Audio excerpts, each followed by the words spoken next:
Oh, okay. I can hear you. Are you able to hear us? Yes, I'm able to hear you. Loud and clear. Okay. Loud and clear. Oh, brilliant. Yeah. We are sorry that we are coming to you at 3 o'clock when we had said we are going to be coming to you at 2 o'clock. But these things happen, eh? So let's start right away. Advocate Nile is going to administer either an oath or an affirmation to you, depending on what you like. And then you will be taken through the paces by Mr. Lloyd Abrams. Advocate Nile. Thank you, Chair. Afternoon, Mr. Rodgers. Good afternoon, Sister Kayla. Yes. Are you going to be taking an oath or are you going to affirm? Affirm. No problem. Mr. John Rodgers, do you affirm that the evidence you're about to give today is the truth, the whole truth, and nothing but the truth? If that is so, please raise your right hand and say, "So help me God." So I affirm. So I affirm. I affirm, yes. Yes. Thank you. Okay. Thank you, Mr. Thank Rodgers. you. You've been sworn in as a participant in the SJN hearings. Thank you. Yes, Mr. Thank you, Chair. Mr. Rodgers, how are you this afternoon? Very nervous. Okay, but you can hear me very well. Yes, I must just change this view. Okay. See you. Can I proceed? Yes, you may proceed, sir. Okay. My role is just to assist you to present your story before the Ombudsman as best you can, and I'm going to give you a free hand to tell your story as you know it. We've got your submission, and for which we are grateful. We're going to allocate you an hour and a half to tell your story to the Ombudsman, and please say it as it is. Where you're referring to incidents and so on, be specific, because you've just made an affirmation that what you are going to say is the truth and nothing but the truth and the whole truth. So make sure that the Ombudsman understands that what you are saying, and he doesn't have to read between the lines. So you need to be very specific and clear about your story. So before you go into your submission, then please give us an introduction of who you are, your involvement in the game, and then take it from there. The floor is yours, sir. Okay.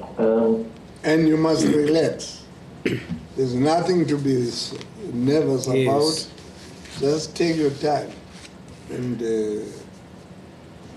we have got strictures of time, but we're looking at having you until about 4:30.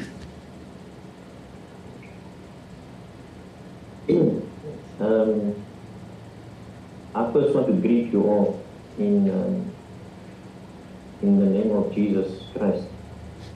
I grew up as in a very religious home, and when I took the affirmation now, which I didn't want to take the oath because I was raised in such a way that I was made to understand that an oath is when there's doubts about what you are saying, and when you don't believe, when you don't bring yourself across in a way that people will understand you properly or truthfully. So you must be a man or a person of your word. But be that as it may, I want to thank you first of all, Tata Ntsebeza, and the panel, Sister Ntsebeza, Advocate Abrams, for this opportunity. It's a wonderful and emotional opportunity to give you some insights into happenings in the world of cricket as I experienced it. And the express idea is that these revelations will assist in trying to eradicate whatever inequalities exist, so that we can move forward in our country in a much more progressive way, in an all-inclusive way.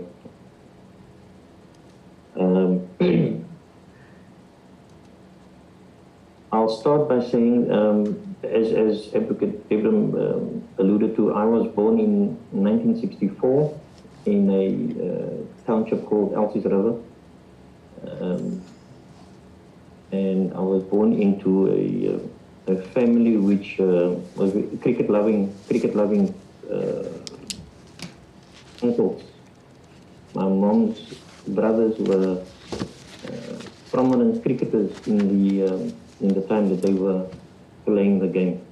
She, in fact, was also quite prominent in that she was one of the scorekeepers, as she relayed the story to me back in the day. And I commenced playing the game at the early age of 11, when a friend of my mom, Cliffy Adams, who was a sports writer, sports reporter. In fact, he was, I think, one of the first non-white sports reporters that worked for the Cape Times. He spoke to my mom and he said, there's a chance that you can, bring your children over, my brother and I, and give us an opportunity to play the game of cricket. We then joined a team by the name of VOB Cavaliers. VOB Cavaliers was a team that was it comprised mostly of colored boys, if not all, and the team competed amongst white schools. There was a league, the White Cricketing League, with white schools mainly, and we were part of that group. And only years later, a couple of years later, did I realize that the composition of the team was actually to misrepresent what was happening in South Africa at the time. In fact, we even had the provincial cricketers of the time, the current team at the time, that used to come out to our net sessions and assist us with coaching and things like that. So it was a very, from a cricketing perspective, it was probably one of the best ways that you could learn the game, because you're learning from the best in the business. However, I soon realized years later that if and when you do well in the game, that they would ask you not to put your name and your surname in the newspaper, because those years, the boys who played school cricket in the white unions or the white setup, if you did well, you would actually get a mention in the newspapers, in the prominent newspapers of the time, which was the Afrikaans newspaper was the Rapport, and the English one was Sunday Times. And we would obviously, if you did well, like I said, and then there will be a summary of the game, VOB Cavaliers against Cape Town High School, and the prominent players of the two opposing teams, be it batting or bowling, then get a mention in the newspaper. But when they told me that if you're going to put your name in there, then you are going to be ostracized by your own school. I was attending high school at Bishop Lavis, at Spesbona High School, and whilst I was playing there in the under 13s and under 15 side, they would say to me that if you put your name in the newspaper, then your school is going to ban you from playing sports because the school was playing under the banner of SACOS. And the SACOS banner didn't allow for players to play against white schools or in white leagues, because it was a contradiction to the policies that SACOS had at the time, or that they advocated, and that was that there shall be no normal sport in an abnormal society. I then became very conscientized in the political arena, because that obviously was one of the things which spurred me on to become more aware of what the reasons were for these things and why did they say these things. I then opted to stop playing the game of cricket. Incidentally, I played with some quite prominent players, who would then later on become prominent players in the game of cricket. Not least of which was a chap called Shukri Conrad, who is turned out to be, I think he was also the Cobras coach at one stage, became a coach of the Cobras and other prominent teams, as well as being a prominent player as well, you know, representing Western Province, etc. Anyway, and then I left and I went into a sort of a cricketing isolation, if I could call it that, because I didn't play for the school or for any other club at the time. And I became so conscientized about the system of apartheid at the time that it affected me deeply, so much so that I sort of became deeply conscientized, you know, as a young boy at that age, and then I proceeded to just make up my mind that I was going to be one of those people that's going to fight the system, fight the regime, fight the apartheid system. You know, the things and slogans like "down with gutter education" was going to be one of the slogans that I would have adopted at the time. I became very rebellious in everything and almost anything I did. My school career suffered as a result of that, and my father had passed away already by the age of 7, so I didn't have a father figure in my life, albeit that my mother was a very righteous person, and she had a very, you know, good moral sense, and tried to uphold that and also keep me in check with all of those things. But in spite of all of that, I opted to go on a crusade, if I could call it that. But anyway, to come then from that point and move around to stay in the cricketing circles, I then joined the Bishop Lavis Cricket Club years later as a young man, you know, and there I played the game for a good number of years. I played for quite a while, and during that time, I not only played the game, but I also then was part of the amalgamation or the unification of cricket. During that time, my time at Bishop Lavis, I also was privy to attending Western Province Cricket Board meetings, where as a delegate of Bishop Lavis Cricket Club, you would be asked to go and represent the club at board level. And then I obviously became even more aware of what the SACOS ethos was, and you know, all those ideals which they sort of adhere to, or that they advocated at the time. And the slogan, as I mentioned earlier, no normal sport in abnormal society, was one of the key ones that was always bandied about many a times. In fact, during the unification talks, the NSC, who was a wing of the ANC sports wing,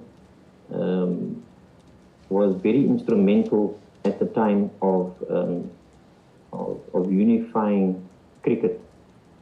And now today, you know, with the benefit of hindsight, Mr. Chairman, I see that, you know, if I look back, then I'd say that the '92 World Cup and the introduction into international cricket was more the great inspiration for the unification. And it was a very short-sighted way of, and a quick fix way of getting the unification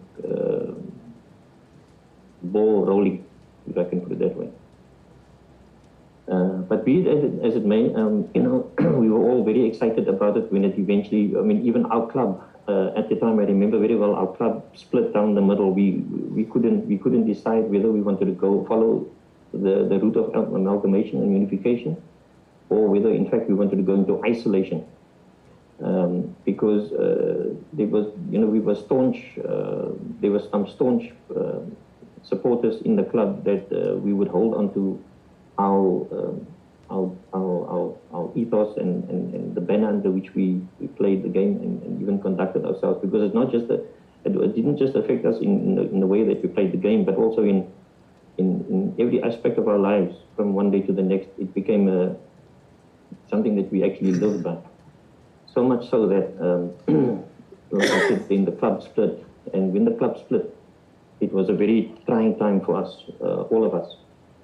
But eventually we got to the point where we were sort of, let's say, steamrolled, if I can put it that way, into the amalgamation, because you must remember that although the ANC, with the NSC leading the process, was near and dear to a lot of cadres that were supporting the ANC at the time.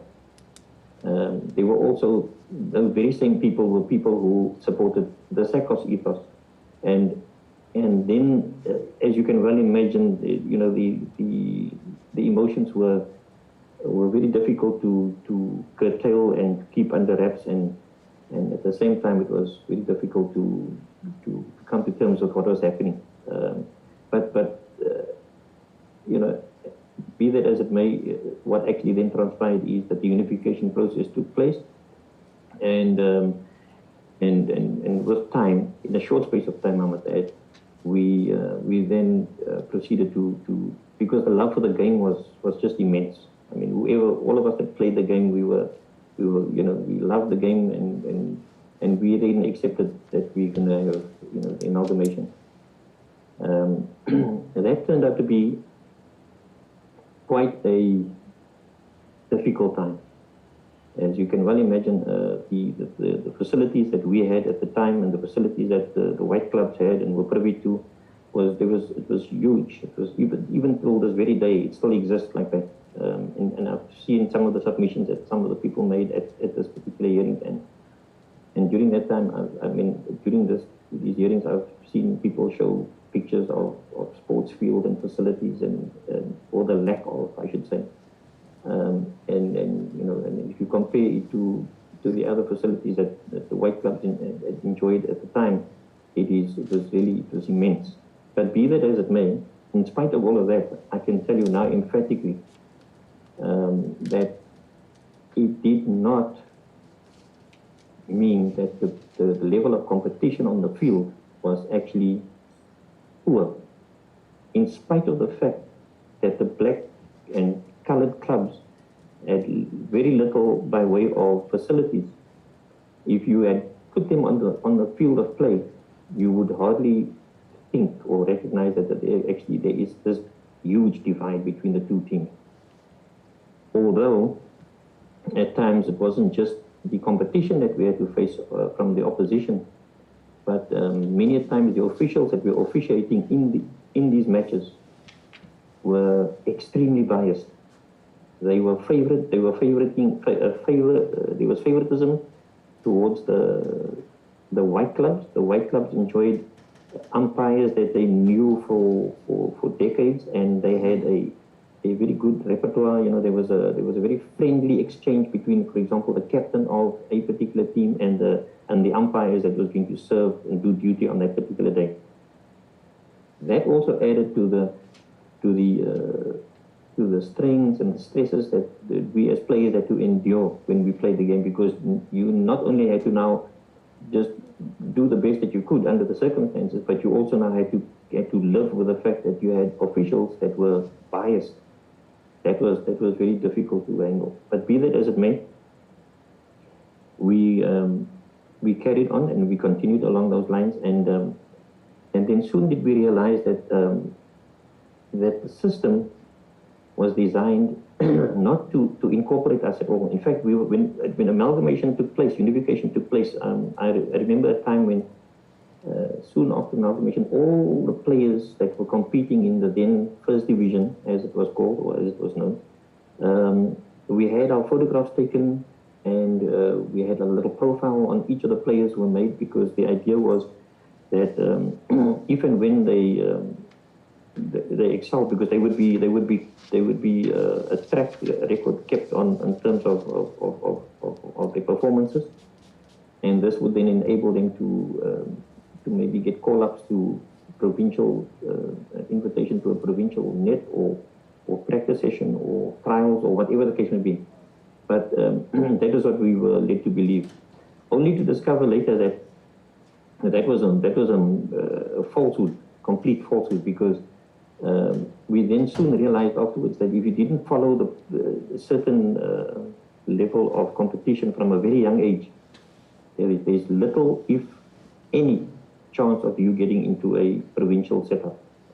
So if you didn't play under 15 cricket and being in the 15 setup and then go to the under 17s and under 19s and etc., you have no chance, if any, of getting into a provincial team. And this continued for many years, and I then, after years of playing the game at Bishop Lavis, I left the club, and then I joined another club, close to where I resided in Belhar, and there I went on to play and also to plow back, because the idea was always, I grew up understanding that the game to be one of which where you would take from the game when the game serves you, but you'd be good. It will serve you well also then to understand that you would be plowing back into the game as well. So be it you would assist the club either with the junior cricket, be it coaching the juniors, or officiating in their games, or otherwise assisting with whichever way. Cricket has it's a multifaceted game, and there's lots of aspects to the game, whether it's from an administrative point of view, coaching point of view, or just even trying to help them prepare the fields and making sure that the playing surfaces are taken care of, and so on. Those are all things that we as players used to do just as a service and to the community. And I then coached Belhar Cricket Club, and I was actually very successful there, so much so that I took a club that was in the very lower leagues, and they very soon did they actually come into the first division, which was quite remarkable, because it was never before in the history of Western Province cricket did a club come from the second division into the first division in such a short space of time. But because I had picked up a wealth of experience over the years playing for Bishop Lavis, and also in the first division, I was able to transfer my skills over to the younger players, and they responded extremely well. I'm very proud of that particular facet of my playing career in particular, because it was just remarkable to see that if you instill a bit of confidence and develop just ordinary players, really, that they can actually turn out to be quite remarkable. So that was a very, very, very proud moment for me in my coaching career. That also then ended after a while, because I had some differences with the club officials, and it led to me leaving the club. And eventually I moved on, and my sons started playing cricket. My elder son was quite good. he was also drafted into the Western Province and the 11th side as a young boy. But he was just, he just fell by the wayside as time went by. He wasn't really nurtured that well, I don't believe. He even went on to play for his school, which was Fairmont High in Durbanville. And although there was a majority of white kids at the school, he was only one of 5 non-white children at the school at the time. But he managed to get into the into the cricketing, into the first side, and I think it was grade 10. Those years, I think it was standard 10. Sorry, grade. Now I'm getting confused. He was in standard 10, which is grade 12. Grade 12. Yes. Am I correct? Yes. Yes, and then he played quite well there, at the school, and but then even there he wasn't really didn't progress beyond that as by being invited maybe to trials or anything like that. And then I had another son, my second eldest son. He played cricket even from a very young age. I remember at school level, for example, he was at the school in Belhar, and they took him. The school teacher called him off the field while he was batting because they felt that he was batting too long and he was scoring too much runs. He amassed something like 130 runs in a game that was played in the afternoon. So it was very few overs that were played, but he was quite phenomenal even as a young little boy like that. He scored, like I said, over 130, and he was not out when they had to call him off the field.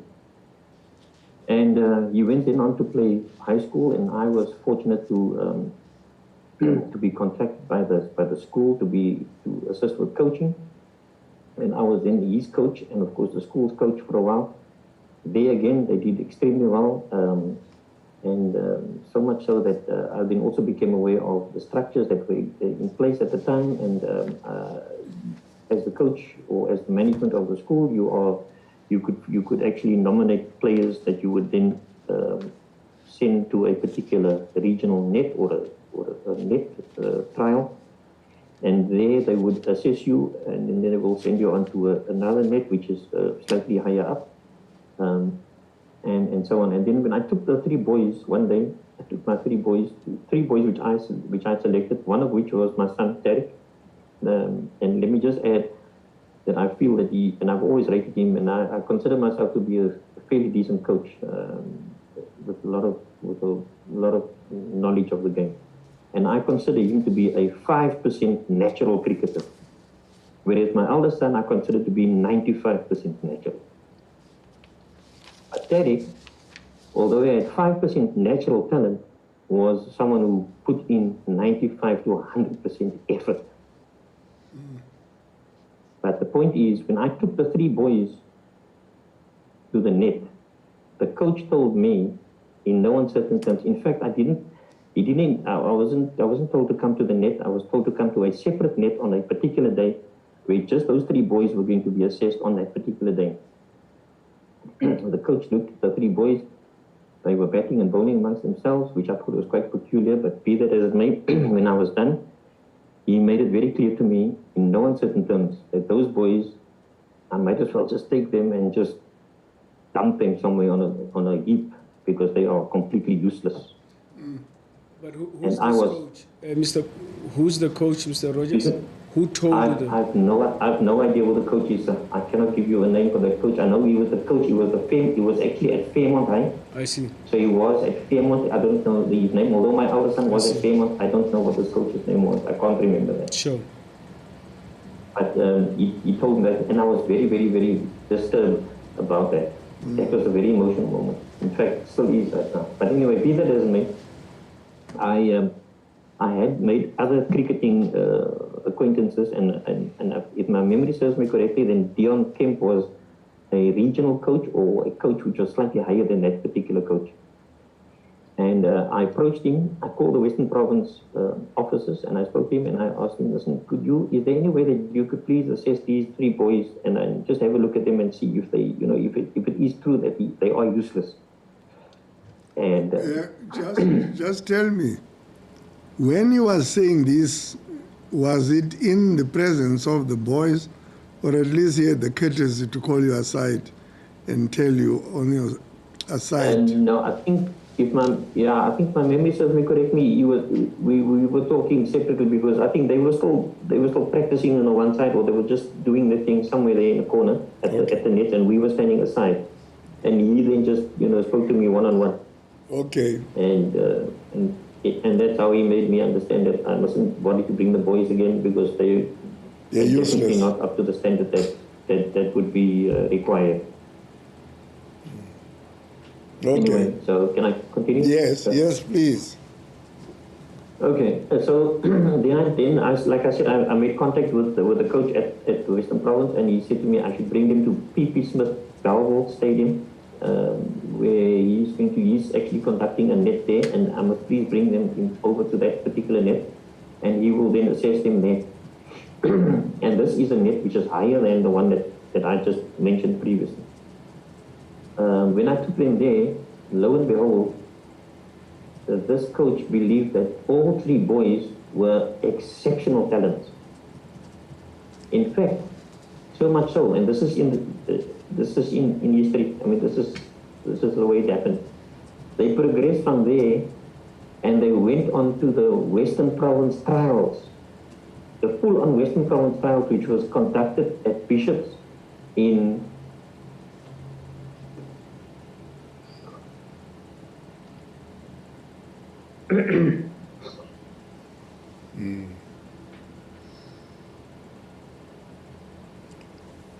Take your time, drink some water if you need to. Yeah. I think so. Hey.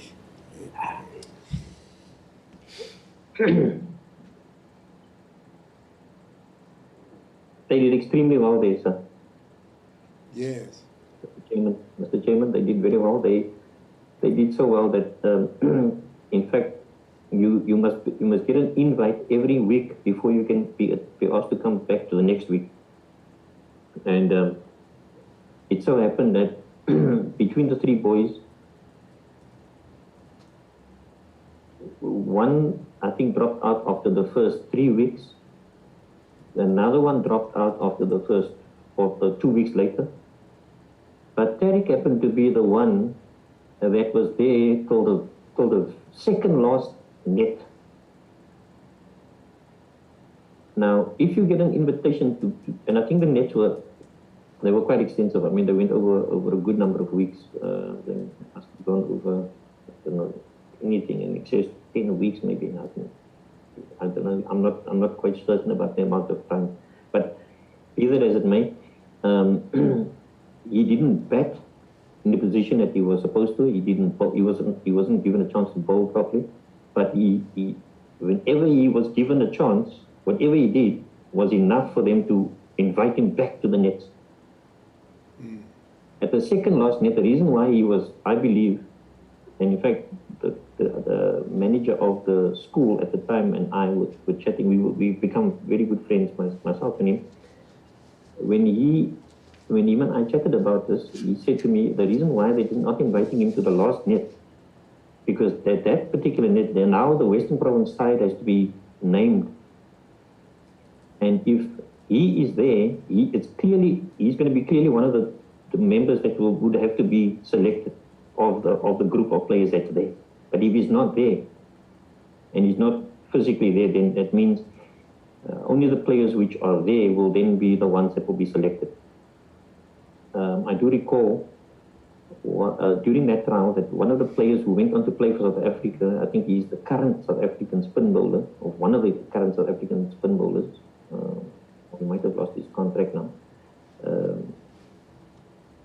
Was one of the bowlers that bowled at Tariq on that particular day. And during that time, he absolutely annihilated this guy. And it was quite something special for me to see. Excuse me, Tata. Okay. Yes, sir. My money.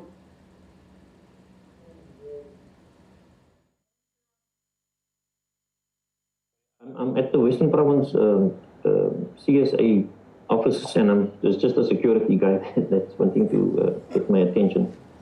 Excuse me. My mandate is that you want to speak to just 2 minutes. 2 minutes. Just tell him he must not disturb you there. You have not broken into that place. There was an arrangement for you to be there. Sorry, just hold on. Yes, sir. Yes, sir. Mr. Rodgers. No.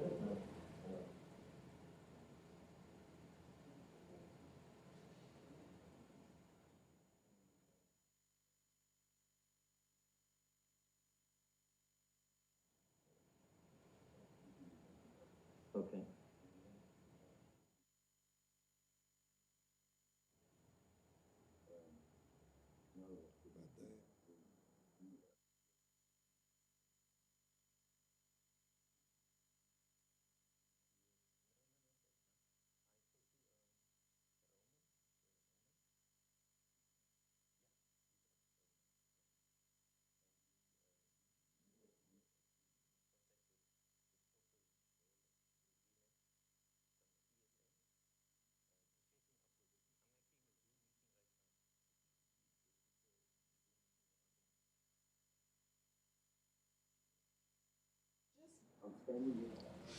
Can he just excuse you for an hour, and then just so we're able to continue, because we are live now. Sorry, the security guys are just getting hold of me or trying to get my attention because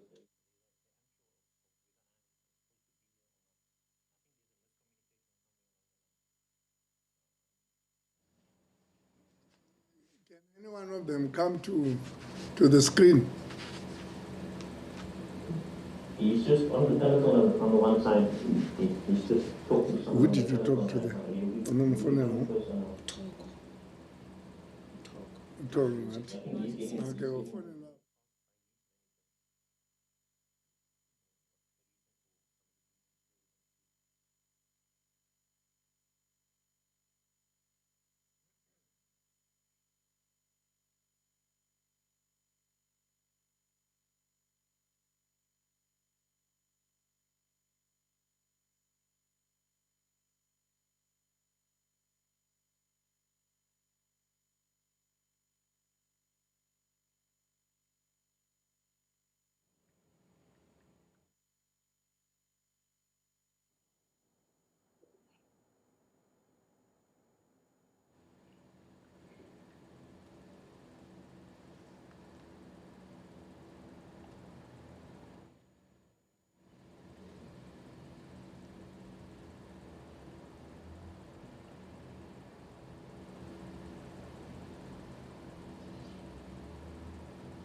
him up.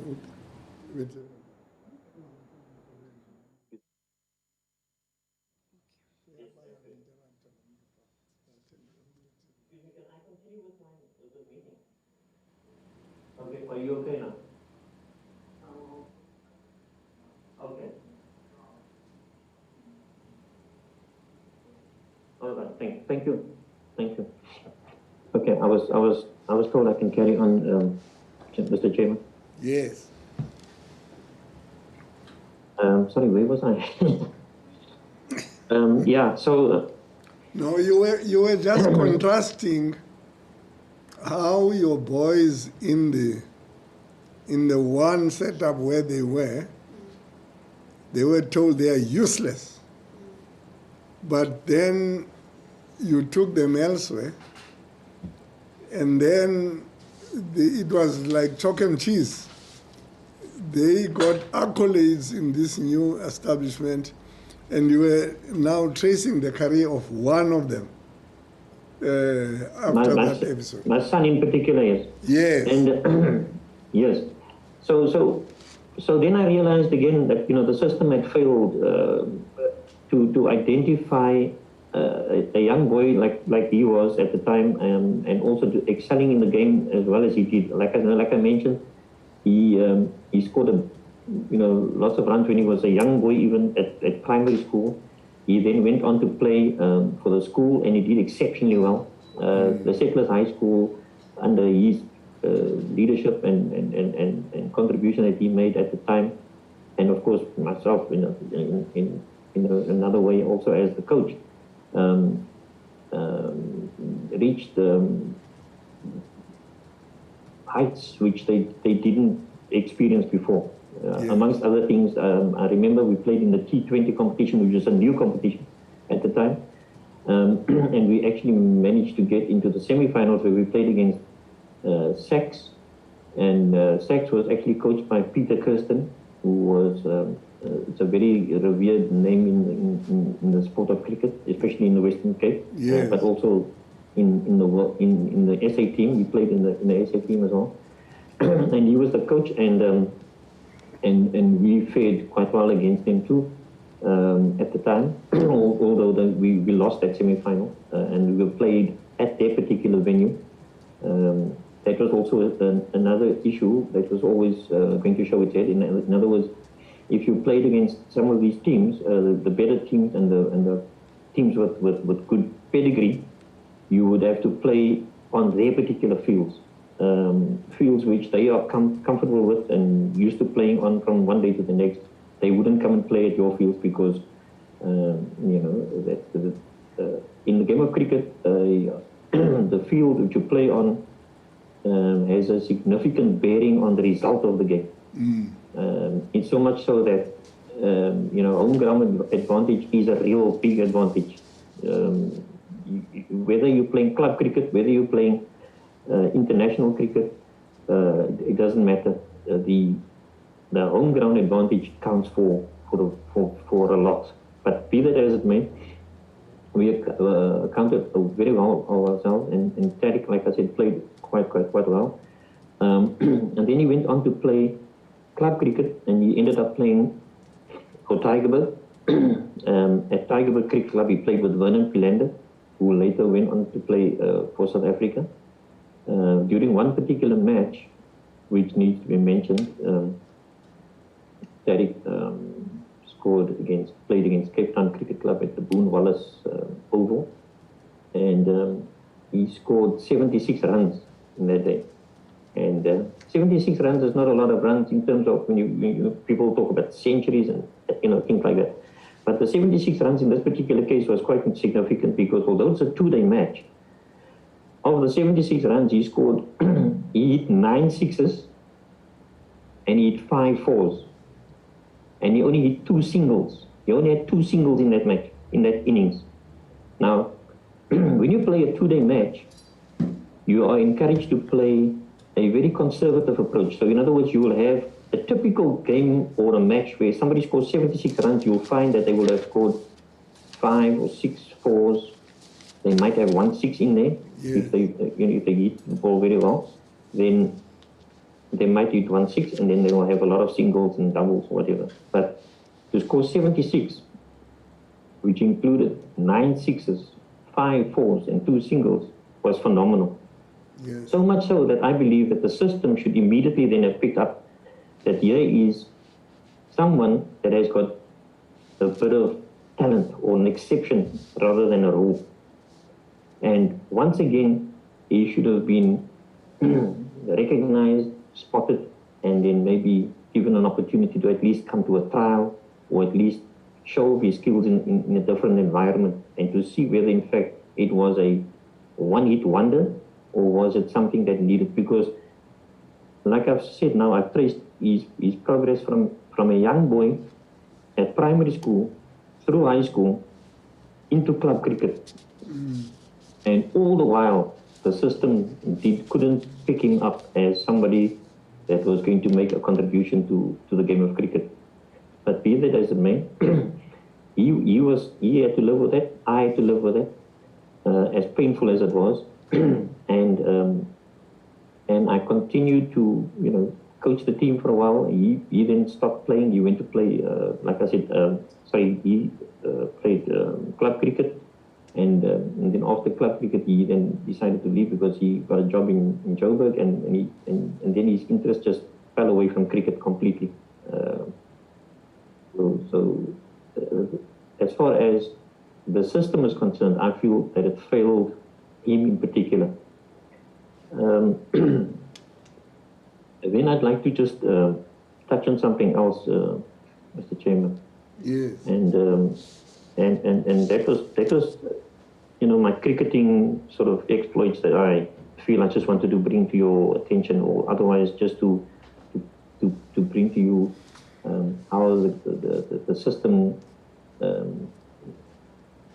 doesn't really encourage boys or people, because nowadays, I mean, women also play the game, to actually get an opportunity to play the game at the highest level.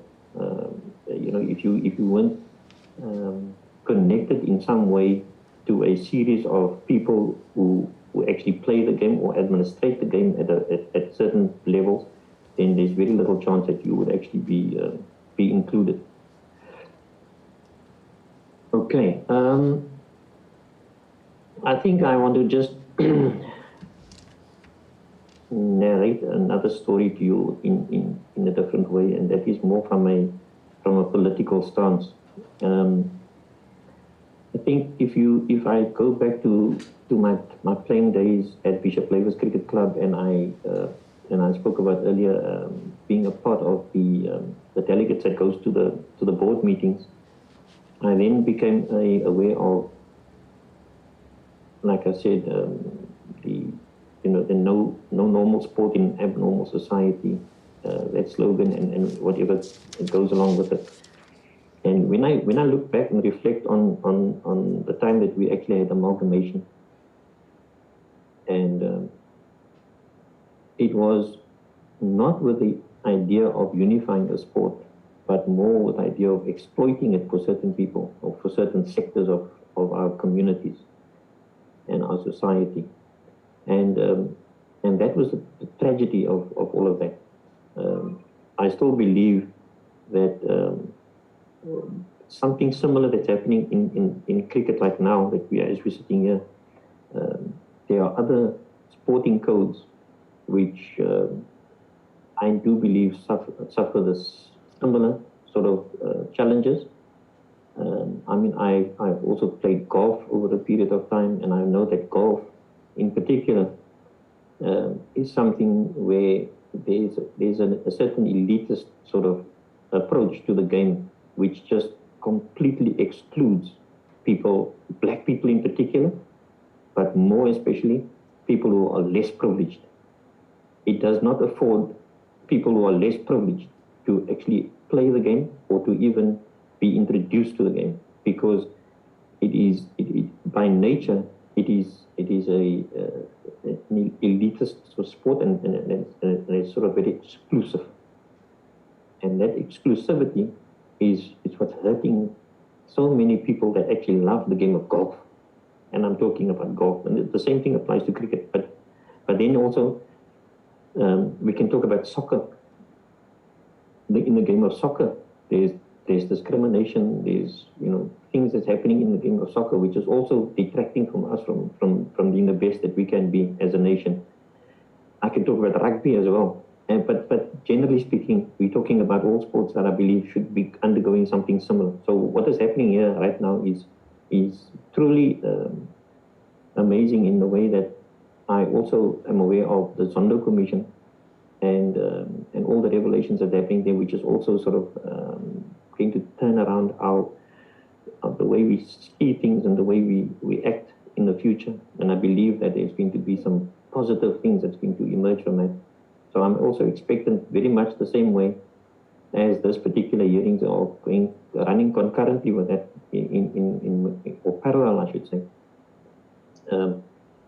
It also instills me with a lot of hope that this is it's a very groundbreaking time for us as South Africans, and it's a time where all your efforts, Tata, as I know you to be someone from the Truth and the Reconciliation, you command a great deal of respect in South Africa today, and not only just in South Africa, but the world over. In fact, people refer to the Truth and Reconciliation as a groundbreaking experience, which was significant to South Africa, and it's a positive thing. And I would like to think that even this particular hearings, and under your leadership and under your command right now, will also serve to be one of those groundbreaking things that we can reflect upon in years to come and be proud of this moment.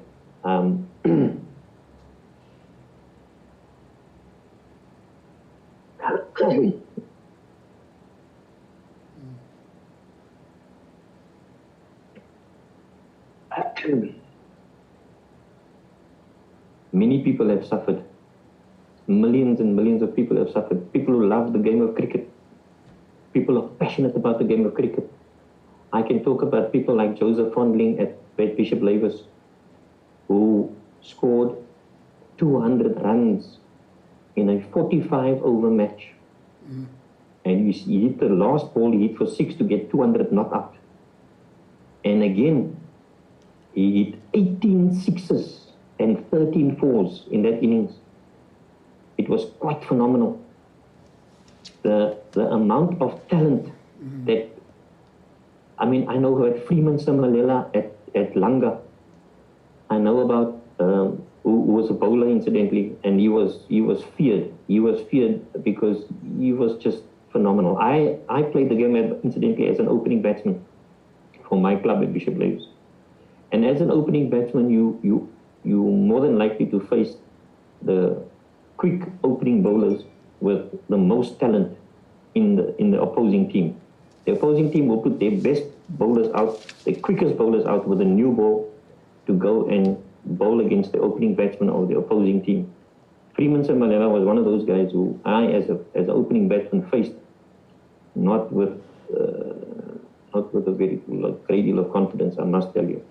He instilled fear not only in the way that he would, in the way that he would instill the fear, but in the way that he actually played the game. He was a fierce competitor, and I respected him for that.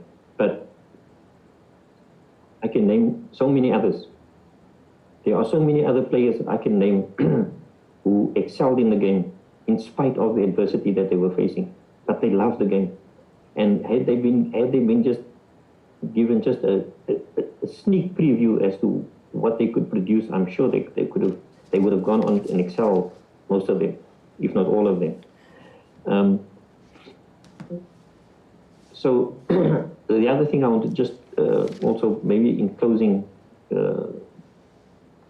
come to talk about is how I feel that we should be approaching this going forward. I'm encouraged to, like I said earlier, about the fact that CSA has initiated this particular hearings and this process. But what emanates from here is going to be very important. I know I must quote Mr. Moodley. I read him the other day when I was watching some of the hearings, and he mentioned a very radical approach that is needed to change and to restructure cricket as it exists currently. Because one thing that we can say for sure, without a shadow of a doubt, is that cricket structures as it was up to now has failed the country miserably. It has failed in more ways than one. It has it has proven to be a sport that is for certain sectors of society, and others would be excluded. And those who have actually excelled and made it into our national side, and have faced so much adversity along the way, which was in itself unfair, which makes their achievement even more remarkable than what it actually is. Because and I'm sure you've heard, and I've also heard, that there's so much more that a black player or a non-white player has to do on a more consistent basis to excel or to be recognized or to be given an opportunity. whereas other players, the white players in particular, have been given numerous opportunities in spite of not being successful at the very outset. Yet black players were given one opportunity, maybe a second opportunity, and if they didn't succeed there, you would never see them again. I'm talking about the ones who actually got an opportunity. But there were so many that did not get an opportunity. So I would want to echo the sentiments of Mr. Moodley and say that restructuring of cricket is of paramount importance. It's vital. If I want to maybe even go a step further and say that if I think back to the times of Western Province Cricket Board and the way Western Province was structured, we as a cricketing organization, how we were structured, we had this express idea and thinking that you serve the game of cricket. You are a servant of the game. You're not in the game to extract anything or take away, be it financial, be it fame, be it whatever comes, all those things that come on the side, those are things on the side. Your primary objective is to serve the game of cricket. You must be a servant. And if you're a servant, then you don't go in with the idea of excluding people or putting them on the side or even trying to enrich yourself. It's not for a personal gain. It was for serving. I mean, albeit that Western Province Cricket Board and South African Cricket Board back in the day, there wasn't international cricket that we could refer to, or even our provincial sides played, in a very lowly competition, albeit that the competition was strong. But when I say lowly, I'm talking about in terms of playing in front of massive crowds and in front of or with great sponsorships and money in the game. The players who played that time and during that era that I can remember was playing for the love of the sport. And if you played for the love of the sport, then you were a servant to the game. And wherever you could serve the game and contribute to the game, to honor the game first and foremost, that was the ethos and the ethics to which we aspire to.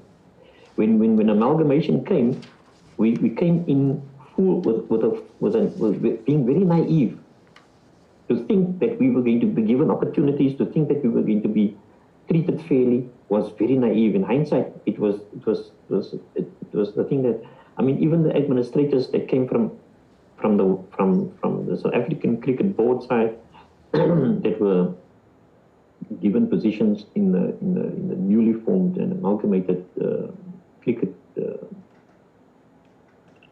fraternity as we know it today, CSA, they were on a hiding to nothing, if I can put it that way. The lure of self-enrichment and personal gain was going to overwhelm them to the point where the needs of the people, the people, and serving the game as they knew it at the time, that was going to fall by the wayside. And that's a sad reality of the situation that we find ourselves in today. It is true that one has to make a living and one has to earn a living, and that by all accounts that is understandable. But if we if we look at the extent of the salaries that some of the administrators earn today in the game of cricket, whilst there's no work being done on the ground, it means that the focus is completely skewed. Where the money is supposed to be going and where the resources are supposed to be plowed in, it is transferred into a different direction. And unfortunately, that leads to people being, to people exploiting the situation and so on. So those are just some of the things that I wanted to bring to your attention, Mr. Chairman. And then also, I wanted to touch on the media as well. And, you know, if there's anything that also needs to be addressed and needs to be looked at very, very, very closely, and it's the role of the media. The media has got it's a very powerful voice. And even back in the apartheid era, when I grew up, in knowing things like propaganda and how it was spread, and what the power of the media is. The media is a very powerful tool. You know, when you switch on your television or you open the newspapers and you read about this, that, and the other, and you get a perception, it is something that eventually takes the root, whether right or wrong. And that perception, in particular with cricket, the commentators, you know, the media would then bring across a perception, whether it's a perception about a player or his skills or his level of skills, or, you know, they could either promote someone very, very easily, or they could demote someone very, very easily. And that is something that's also that needs to be looked at very, very, very critically, because the effects thereof. I mean, I even heard Paul Adams talk about, and I can relate to that because I heard that so many times, that he always bowls a 4-ball in an over, which gives you a false impression of his abilities, that actually says that he doesn't have the ability to bowl consistently and do well consistently. So they create the perception in the minds of people. So if he gets dropped from the team, or he doesn't play in the next game, we know the reason why, because he bowls a 4-ball. Yep. And he said it as well. The stats prove otherwise. And and not everybody is got, you know, access to the stats at the time. You just listen to you watch TV and you listen to what the commentator says, and people accept that because they know what they're talking about. They talk from a wealth of knowledge and statistics in front of them, which was then also not right. So, in closing, Mr. Chairman, I'd like to say that I hope that you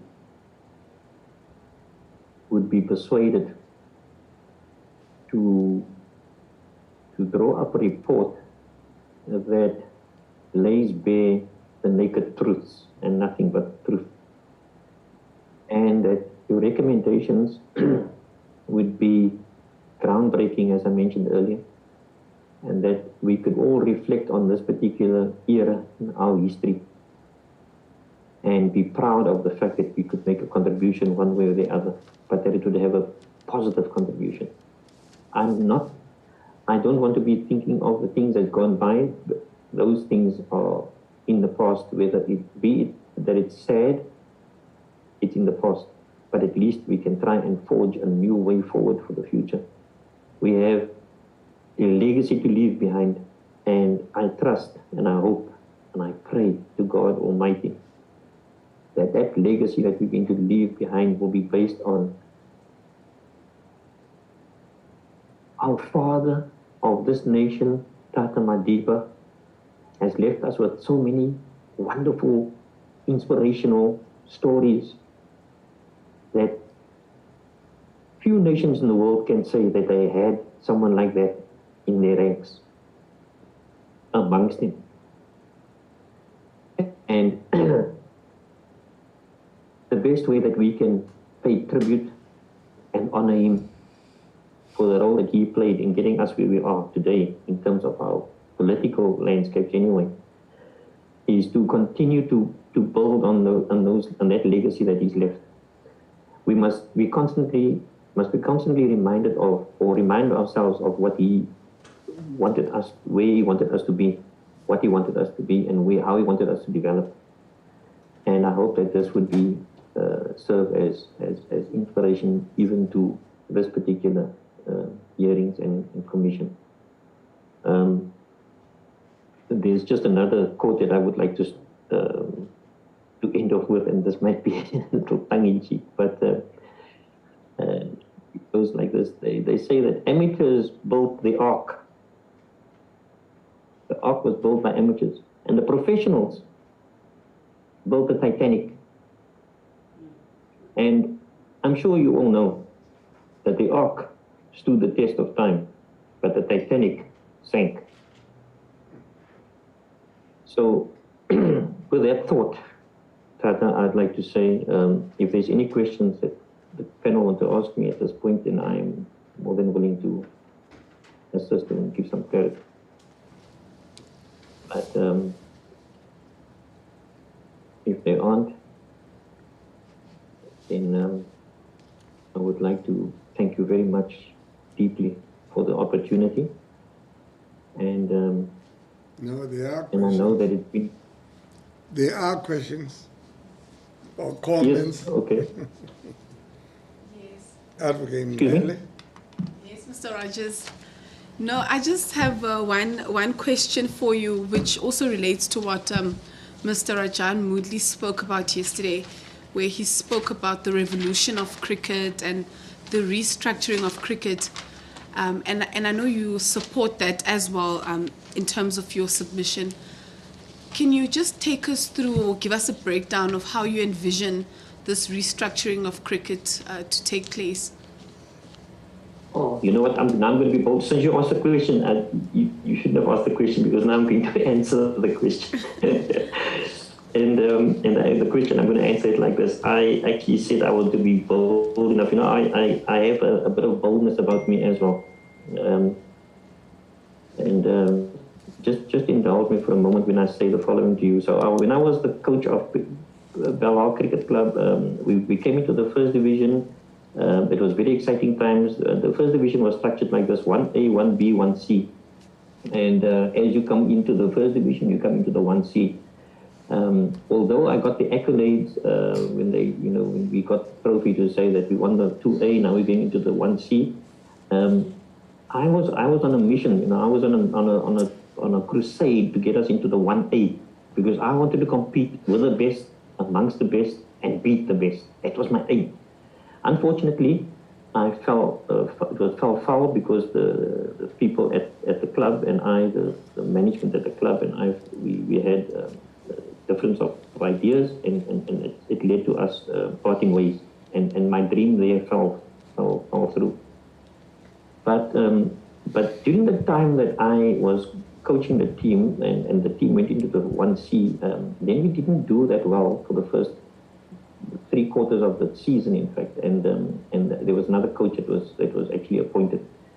I was bold enough to go into the boardroom of the club, and I sat down with him and I said, I actually am demanding my job back, because the team is going to lose the position and their status, and I want to make sure that they don't. I went there. I was given that opportunity. I didn't manage to keep the team in the first division, because we still by that time they had lost so many games that it was almost impossible to resurrect the situation. But I tried, and I didn't do too badly either in so doing. So with that background, I want to answer you like this, Sister Kelly, and say to you that I actually want to be part of that restructuring process. Let me repeat that. I would like to be a part of that restructuring process.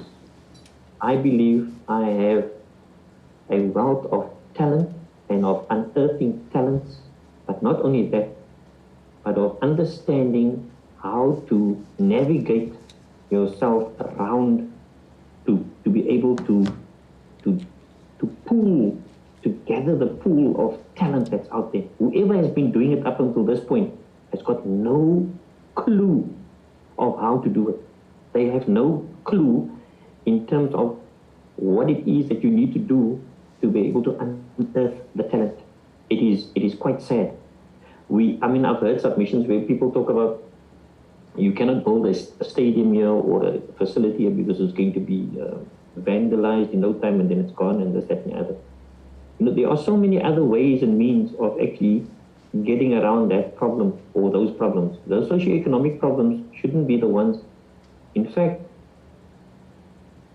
it is cricket, and this is another thing that Mr. Moodley mentioned as well, which is quite phenomenal. I found his submission to be quite profound because it touched me in more ways than one. I mean, in and amongst others, this is not just about getting to the point where you actually become a professional cricketer and earn a lot of money and play the game. No, it's not about that. There are so many millions of people out there that can enjoy this game of cricket without having to aspire to becoming a professional cricketer that plays for South Africa one day or in the World Cup. Yes, that's going to be for the selected few, and for the few that we will support them because they will go there with they will go and represent us with pride and with joy, and we're happy to see them there. But there's also millions of other people down here that just wants to play the game and enjoy the game, and whether they're playing in a lower league or whether they're not playing for any particular accolades or anything like that, for that's irrespective. The joys that they get will still be immense. And then what it will then, inadvertently, it would also then rid our communities of ills. Because if I have a cricket field in my community, I'm going to look after it. I'm going to see the benefit of having it there. And the incentives must be equal in terms of how to motivate people to look after something. It's not just a question of saying, I mean, people can very arrogantly and ignorantly, I should also add, say that we built a stadium there, they left it there, and then it's vandalized. You've got to make sure that you must be aware of the factors. I mean, even I'm sitting at Newlands right now, but I'm sitting at a stadium that has got security. You saw earlier. I mean, our meeting was interrupted by security. Yeah. Top class security.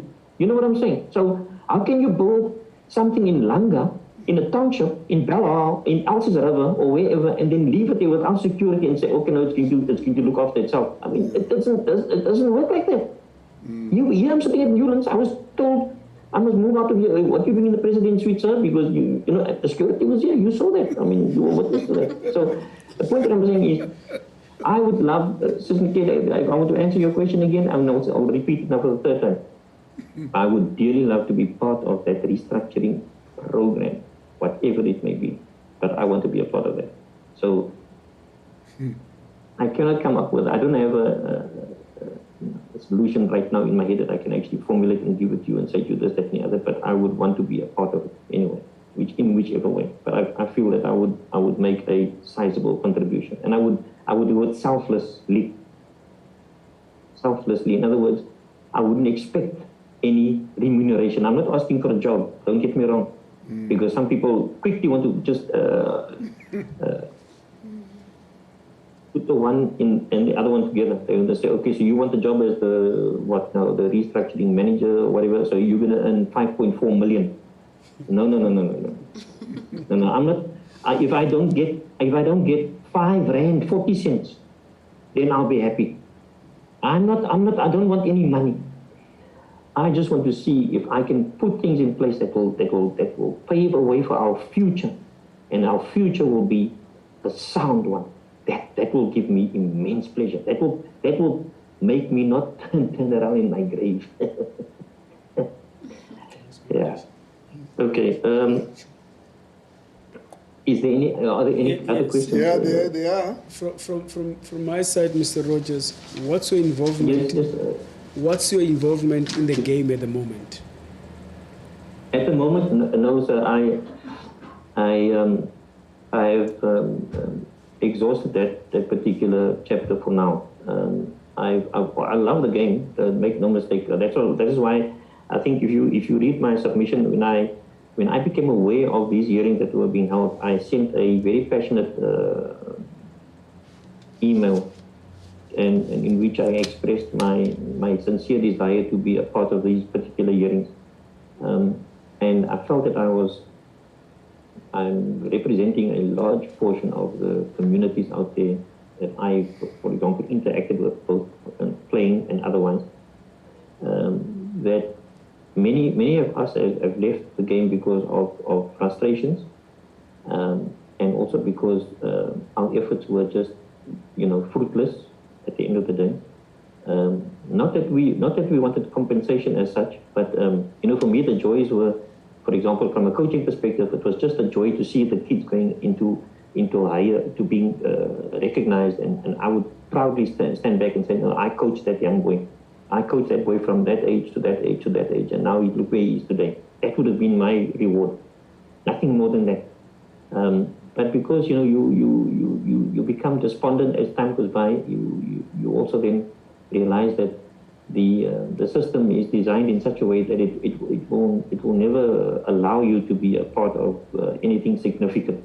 And as a result, then you withdraw. In my case, that is what happened. And not that I don't love the game, because I'm very fortunate and very blessed to have 4 sons, and I've got 3 grandsons. I've only got sons from my side. I think the good Lord knew that I can't handle looking after women, because I'm not fine enough in my makeup. But be that as it may, I've got 7 sons, and as you can well imagine, for them, they will somehow or the other they will encounter the game of cricket, and if I can make a contribution now that will pave the way for them to have a brighter future, then albeit, so be it.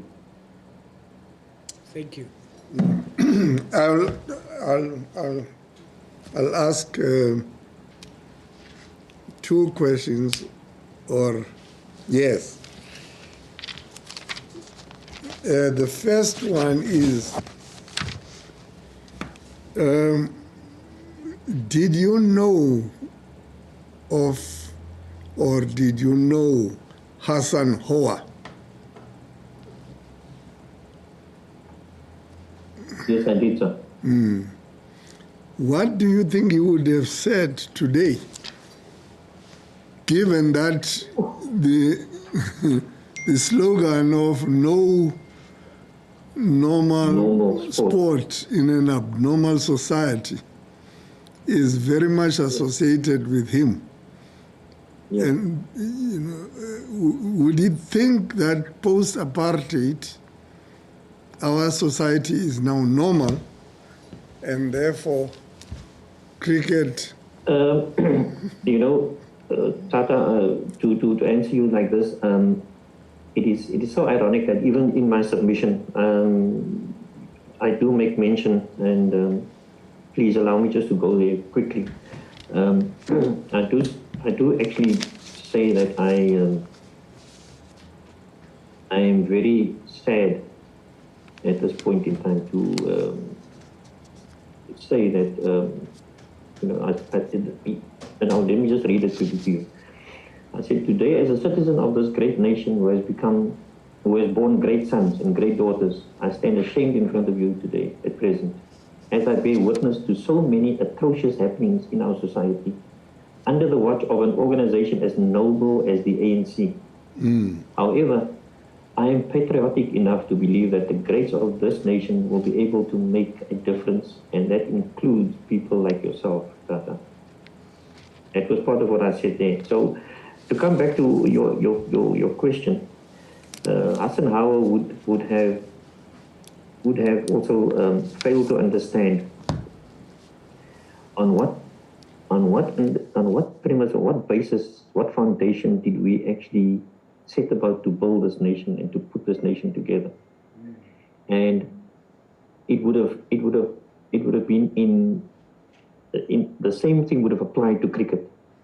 He plowed his efforts in on the sporting front, but it was no short of any political ideals or political will or political understanding, and also wanting to build a unified and committed country. That would have been his stance anyway. Now, in fact, the second question is not a question. It is merely just an expression of, at the same time, our gratitude to you for having given us an opportunity to engage with you in a conversation about cricket.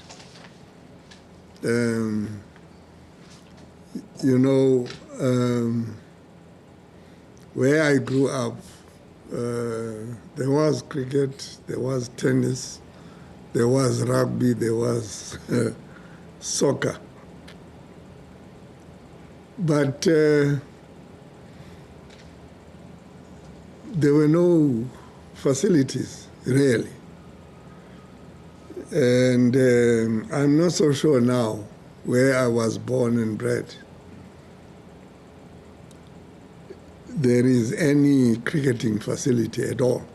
I'm not even sure that it is even a sport that is played in Kala, where I was born and bred. And I would hope that these hearings are going to inspire those who are in the levers, who are controlling the levers of power, to understand that this nation has got a tradition where cricket played a very central part in cohesion and nation building. And that it is for nothing, not for nothing, that this entire project is named as a social justice and nation building project. It calls upon everybody, and especially those who are in the levers of power, to pay attention. To pay attention to what you and Paul Adams and everybody else, Pali Sakadi this afternoon, everybody has been expressing very emotionally sometimes the way they felt deprived by being discriminated against in the positions that they were playing, either as players, as managers, as selectors. People who even went out of their way and established their own academies,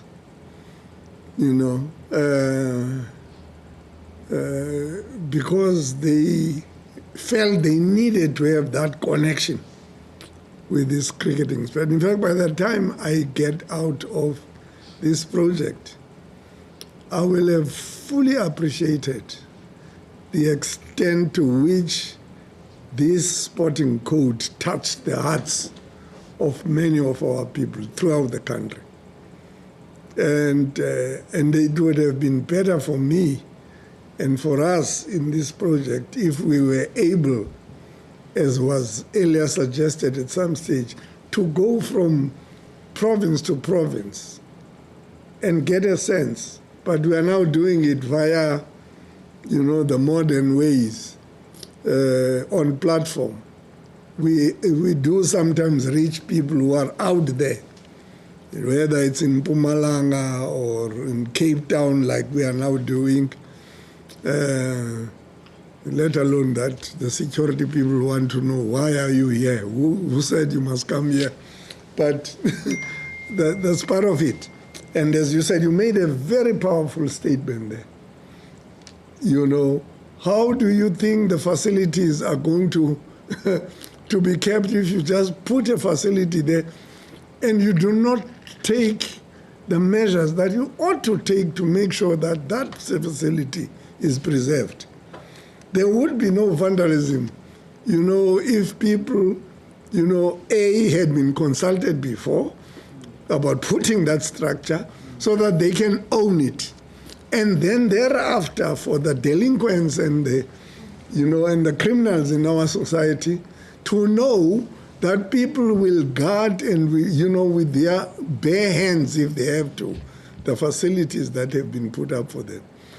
But, if you simply put a facility there because you have got a budget and you think it is going to look after itself, I think your example was perfect. It illustrated exactly what it is. In that place where you are at, there are security people who will want to know, why are you here? Who said you could come here? And we had to phone frantically to say, hey, he's legitimately there. But if you put up a hub in Khayelitsha, and you leave it there, and you know, to pay lip service to it, you leave one security guard, not with a gun, with a knobkiri, and you think. And a dog that hasn't been fed for a while. That's the thing. So I mean, it does need a rock scientist to see that there is a misalignment. You know, those who have resources, they spend them recklessly, maybe because they want confusion to be created about how resources have been spent, because resources have been spent elsewhere other than in a legitimate thing. But if they were going to be asked, then they would show, oh yeah, there we build this hub out of that budget. So it's a very difficult task that we are faced with, but you have made it easier because, one, you speak from the heart. Secondly, you speak from experience. And thirdly, you are able to assist us to think ahead. So you know, and when you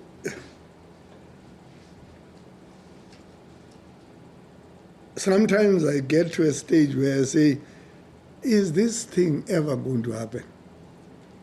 When from 1991, 30 years now, we're still saying the same things that in those unity talks, you know, the people there were, yes. But I take heart from some of the words of wisdom that have been said by others before me. And I think of some of the words that are often quoted, attributed to the man you mentioned, Nelson Rolihlahla Mandela.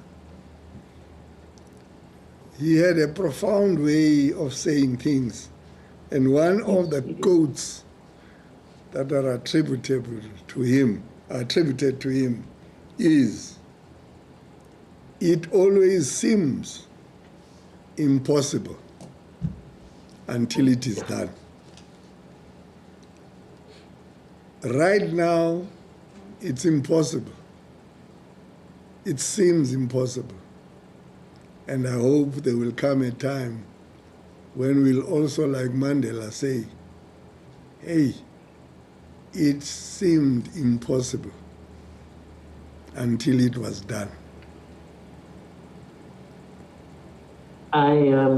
Tata, I must say, you know, you've got a very, very gentle and wonderful way of engaging with the people that come, and I feel it right now. I mean, you are extending you know, you've got an amazing character.